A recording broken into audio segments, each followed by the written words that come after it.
اعوذ باللہ من الشیطان الرجیم بسم اللہ الرحمن الرحیم محمد الرسول اللہ صلی اللہ علیہ وسلم۔ حضرت محمد صلی اللہ علیہ وسلم اللہ کے رسول ہیں۔ بہت سی باتیں ذہن میں رکھنے کی ہیں۔ اول تو یہ کہ ہمارے دین میں بنیادی حیثیت عقیدے کی ہے، نہ کہ عمل کی۔ دوسری بات یہ ذہن میں رکھنے کی ہے کہ جیسا کہ عام طور پر باور کیا جا رہا ہے، کرایا جا رہا ہے بلکہ، کہ ہمارا عقیدہ لا الہ الا اللہ ہے۔ اگر کوئی سروے کیا جائے مسلمانوں کے اندر، ان سے پوچھا جائے کہ اسلام کو ایک لفظ میں بیان کریں، تو شاید 95% لوگ کہیں گے کہ اسلام دین توحید ہے۔ ٹیکسٹ بک بورڈ پنجاب کا جو قاعدہ ہے پریپ کلاس کا، اس میں دینیات کے پورشن میں ایک سوال ہے کہ ہمارا عقیدہ کیا ہے؟ جواب ہے اللہ کو ایک ماننا۔ میں سمجھتا ہوں کہ یہ بہت بڑی سازش ہے رسول اللہ صلی اللہ علیہ وسلم اور اسلام کے خلاف، اس لیے کہ اسلام اور رسول اللہ صلی اللہ علیہ وسلم دو چیزیں نہیں ہیں، یہ ایک چیز ہے۔ اور اگر اختصار مقصود ہی ہو کلمے کا، تو لا الہ الا اللہ محمد رسول اللہ کا مخفف یا شارٹ محمد رسول اللہ ہے، لا الہ الا اللہ نہیں ہے۔ اس لیے کہ کوئی شخص جتنا مرضی اللہ کو ایک مانتا ہو، اللہ تعالیٰ کے سوا کسی اور پر بھروسہ نہ کرتا ہو، اللہ تعالیٰ کے سوا کسی اور کے سامنے ہاتھ نہ پھیلاتا ہو، اللہ تعالیٰ کے ہر حکم پر عمل کرتا ہو، اللہ تعالیٰ کا ذکر کرتا ہو، لیکن جب تک وہ حضرت محمد مصطفیٰ صلی اللہ علیہ وسلم کو اللہ کا رسول نہیں مانتا، اس وقت وہ دائرہ اسلام، اس وقت تک وہ دائرہ اسلام میں داخل نہیں ہو سکتا۔ آپ کو معلوم ہوگا کہ یہودی بھی اللہ تعالیٰ کو ایک مانتے ہیں۔ آپ جوئش ویب سائٹ کھول کے دیکھیں تو آپ کو وہاں جو عقائد ملیں گے وہ بالکل مسلمانوں جیسے ہوں گے، بلکہ یوں معلوم ہوگا کہ آپ ایمان مفصل کی تفسیر پڑھ رہے ہیں۔ وہ اللہ کو مانتے ہیں جیسے ہم مانتے ہیں، فرشتوں کو مانتے ہیں، جنت و دوزخ کو مانتے ہیں، بعد سے بعد الموت کو مانتے ہیں، تقدیر تک کو مانتے ہیں، لیکن وہ مسلمان کیوں نہیں؟ اس لیے کہ وہ حضرت محمد صلی اللہ علیہ وسلم کو اللہ کا رسول نہیں مانتے۔ سکھ مذہب جو ہے یہ ہندو مذہب کا ایک آؤٹ شوٹ ہے۔ جب مسلمان صوفیاء کرام کے اثار اور ان کی محنت کی وجہ سے کہ انہوں نے آ کر ایک جگہ پر ڈیرا لگایا، پھر وہیں ڈیرا لگا لیا اور اللہ کے دین کا ایک چراغ روشن کر دیا، اور ہم پاکستان اور ہندوستان کے رہنے والے لوگ انہی کے مرہون منت ہیں کہ ہمارے بڑوں نے، ہمارے باپ دادوں نے انہی کے ہاتھ پر اسلام قبول کیا۔ جب ایک میجر کنورشن ہوئی یا اسلام کی طرف ریورشن ہوئی، تو ہندو بڑے سر جوڑ کر بیٹھے کہ ایسا نہ ہو کہ کہیں ہمارا مذہب ختم ہو جائے، غور کیا جائے وجہ کیا ہے۔ تو ان کو یہ سمجھ آیا کہ چونکہ ہم بتوں کو پوجتے ہیں اور اس کا کوئی لاجک نہیں ہے، یہی غالباً لوگوں کو متنفر کرتی ہے ہمارے مذہب سے، اور لوگ اسلام قبول کر رہے ہیں توحید کی وجہ سے۔ لیکن مواحد ہونے کے باوجود سکھ بھی مسلمان کیوں نہیں ہے؟ اس لیے کہ مسلمان ہونے کی شرط لازم حضرت محمد مصطفیٰ صلی اللہ علیہ وسلم کو اللہ تعالیٰ کا رسول ماننا ہے۔ دوسرا نقطہ جو انتہائی اہم ہے، جسے میں نے عرض کیا کہ اسلام اور رسول اللہ صلی اللہ علیہ وسلم یہ دو چیزیں نہیں ہیں۔ اسی طرح یہ بات بھی ذہن میں رکھنے کی ہے کہ رسول اللہ صلی اللہ علیہ وسلم اور آپ کا آخری نبی ہونا یہ بھی کوئی دو چیزیں نہیں ہیں۔ یعنی حضرت محمد صلی اللہ علیہ وسلم کو اللہ کا رسول ماننا with all what he was, تبھی آپ کو ماننا ہے نا۔ یہ تو نہیں ہے کہ آپ کو رسول تو مان لیا لیکن آپ کو تمام صفات کے ساتھ رسول نہیں مانا، تو پھر کیا مانا؟ آپ کی جو صفات ہیں ان میں سے ایک انتہائی اہم صفت کیا ہے کہ آپ خاتم النبیین ہیں، نبوت کی سیل ہیں۔ جب کام ختم ہو جاتا ہے لفافہ بند کیا جاتا ہے تو اس کو سیل کیا جاتا ہے، بند کر دیا جاتا ہے.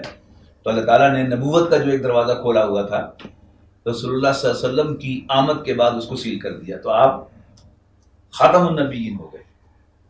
اور دوسرا، نبی اکرم صلی اللہ علیہ وسلم آخری پیغمبر ہیں. آپ پر آ کر نبوت ختم ہوئی. اور ختم کے دو معنی، ایک ہوتا ہے پیسے ختم ہو جانا، دوسرا ہوتا ہے کام ختم ہو جانا. یہ دونوں حیثیتیں نبی اکرم صلی اللہ علیہ وسلم پر مجتمع ہیں کہ نبی اکرم صلی اللہ علیہ وسلم پر آ کر نبوت اپنے اختتام کو پہنچ گئی کہ آپ کے بعد کوئی نبی نہیں ہے. لیکن اس سے بھی زیادہ جو امپورٹنٹ پہلو ہے اس حقیقت کے ساتھ وہ ہے کہ نبی اکرم صلی اللہ علیہ وسلم پر کار رسالت بھی مکمل ہو گیا. وہ دین جو حضرت آدم علیہ السلام سے چلا تھا اور حضرت نوح، حضرت ہود، حضرت صالح علیہ السلام یہ صرف عقیدے کی دعوت دیتے رہے. یا قوم اعبدوا اللہ ما لکم من الہ غیرہ انی لکم رسول امین فاتقوا اللہ واطیعون ما اسألکم علیہ من اجر ان اجری الا علی رب العالمین. اے میری قوم، اللہ کی بندگی کرو، اللہ تعالیٰ کے سوا کوئی تمہاری عبادت کے لائق نہیں ہے. میں تمہاری طرف بھیجا ہوا اللہ تعالیٰ کا امانت دار، ٹرسٹ وردی پیغمبر ہوں. بس اللہ سے ڈرو اور میرا کہنا مانو. میں تم سے کوئی اجرت طلب نہیں کرتا اس خدمت کی، میری اجرت رب العالمین کے ذمہ ہے. اور پھر حضرت ابراہیم علیہ السلام تشریف لائے اور انفرادی زندگی میں اللہ تعالیٰ کی بندگی کوئی شخص جس حد تک کر سکتا ہے اس حد کو چھو لیا حضرت ابراہیم علیہ السلام. لہذا ان کو بھی اسوہ حسنہ کہا گیا قرآن مجید میں کہ ہر زبان میں آپ کو کوئی نہ کوئی محاورہ ملے گا اس مفہوم کو کور کرتے ہوئے کہ ڈوبتے کو تنکے کا سہارا. مفہوم کیا ہوتا ہے کہ جب انسان مر رہا ہو تو وہ چھوٹے سے چھوٹی چیز کو بھی پکڑنے کی کوشش کرتا ہے سہارا لینے کے لیے. حضرت ابراہیم علیہ السلام کو آگ میں پھینکا جا رہا تھا. اس وقت تنکا نہیں،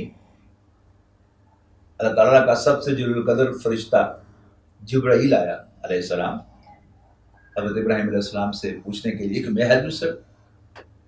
تو حضرت ابراہیم علیہ السلام نے جبرائیل سے سوال کیا، میرے رب کو خبر ہے نا میری؟ اس نے کہا جی شور. آپ نے جاؤ تم اپنا کام کرو، میرا رب میرے لیے کافی ہے. اور یہ تو تھی ٹرسٹ کی بات.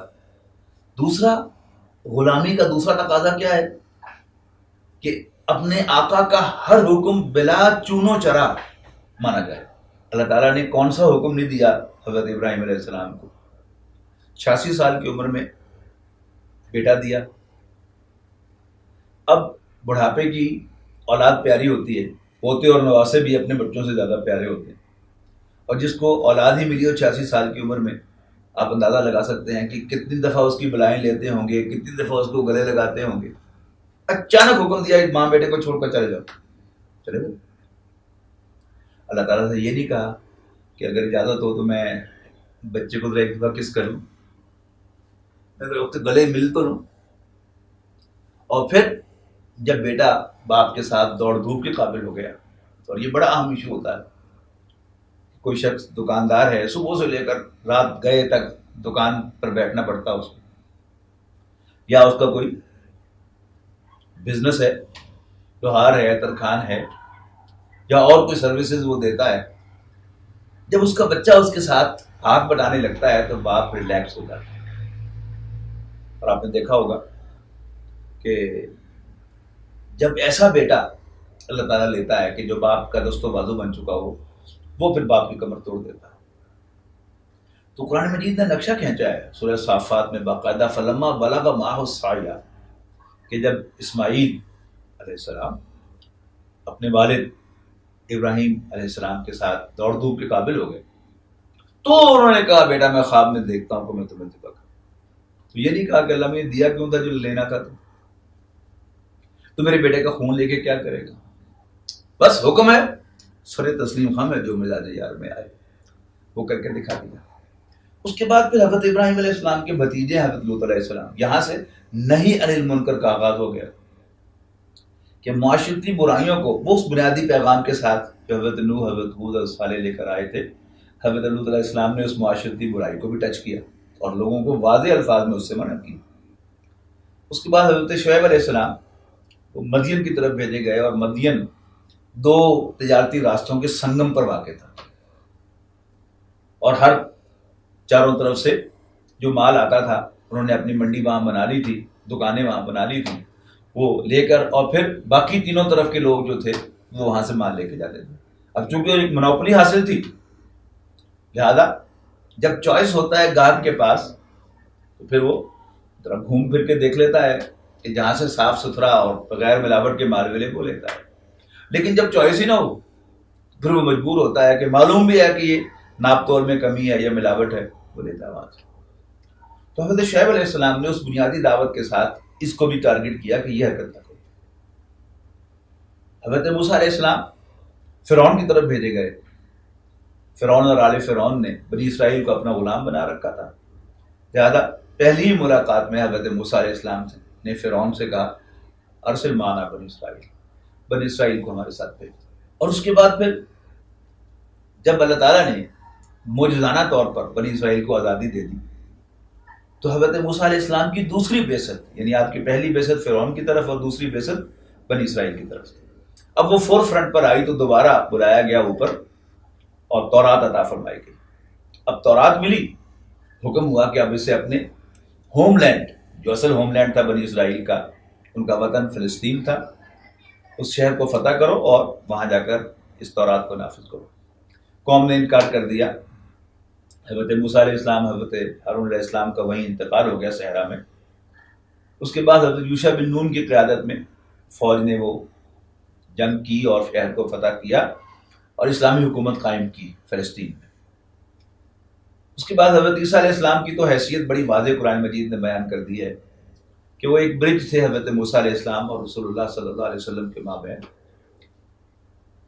حضرت موسیٰ کی تصدیق کرتے ہوئے تورات کی، اور رسول اللہ صلی اللہ علیہ وسلم کی خوشخبری دیتے ہوئے وہ تشریف لائے تھے، اور اب تشریف آوری ہوئی رسول اللہ صلی اللہ علیہ وسلم کی۔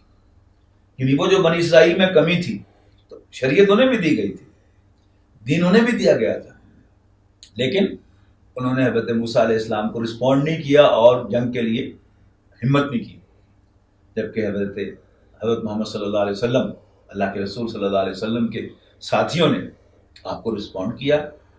جہاں آپ کا پسینہ گرا انہیں خون بہایا، اور آپ کے چشم و ابرو کے اشارے پر انہوں نے اپنے گردنیں کٹا دی۔ نتیجہ کیا نکلا کہ حیران کن معاملہ ہوا کہ صرف 21 قمری سالوں کے اندر مکہ مکرمہ فتح ہو گیا، اللہ کا دین غالب ہو گیا۔ اخروی کامیابی تو جو ملی سو ملی، دنیاوی کامیابی حاصل کی۔ نبی اکرم صلی اللہ علیہ وسلم نے اس فتح کے بعد اپنی ذات کے لیے نہ کوئی محل تعمیر کیا، نہ کوئی تخت بنوایا، نہ کوئی پوشاک پہنی، نہ کوئی تاج اپنے سر پہ رکھا، لیکن نوع انسانی کو کیا دیا؟